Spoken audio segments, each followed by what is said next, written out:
drain from Ken's face as he lowered himself into a chair.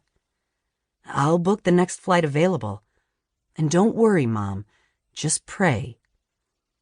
Ken hung up the phone and leaned forward, his face in his hands. "What's going on?" Mandy put her hands on his shoulders. "What did your mother say?" "Dad had a heart attack. He's in the hospital being prepped for surgery." Ken looked up, slowly shaking his head.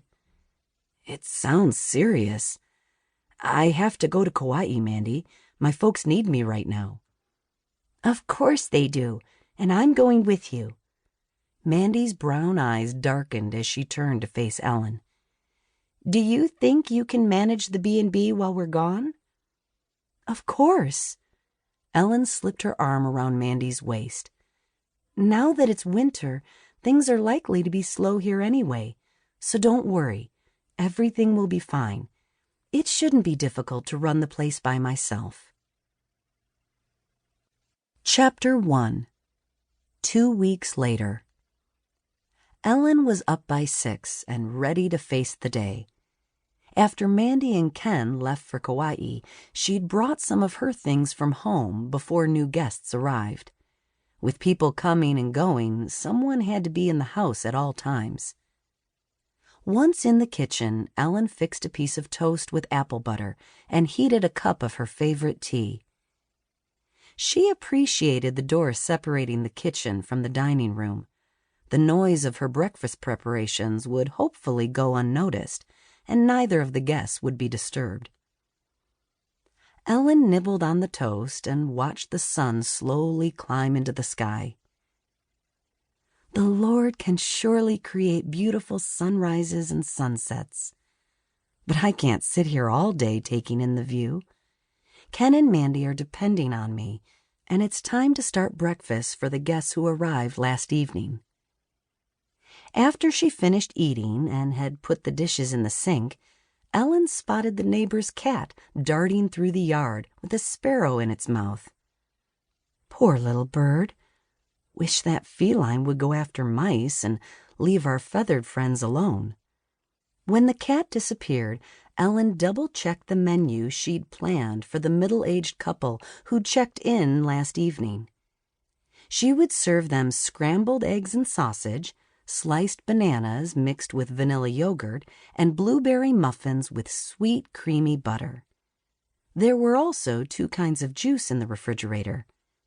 She glanced at the clock. I need to hurry.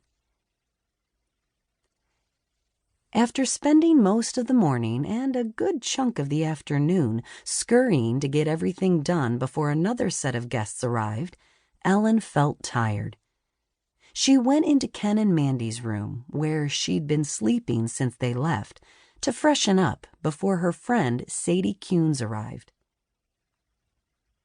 2 boxes of Christmas decorations sat in the corner. A few days after New Year's, Ellen had helped Mandy and Ken take down the simple holiday trimmings and box them up for next year. But in the rush to get Ken and Mandy packed and to the airport, some of the boxes didn't get put away. In one of my spare moments, I'll need to get those in the attic. Turning from the decorations, Ellen eyed the bed longingly. She wished she could take a short nap. But with Sadie coming soon, there was no time for rest. Things hadn't slowed down as much as she'd expected, and Ellen had soon realized it would be difficult to run the place without Mandy's help. So she'd asked Sadie to help out whenever she could.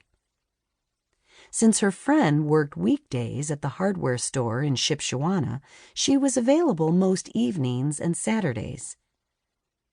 Ellen smoothed a few wrinkles in the Lone Star quilt covering the queen-sized bed.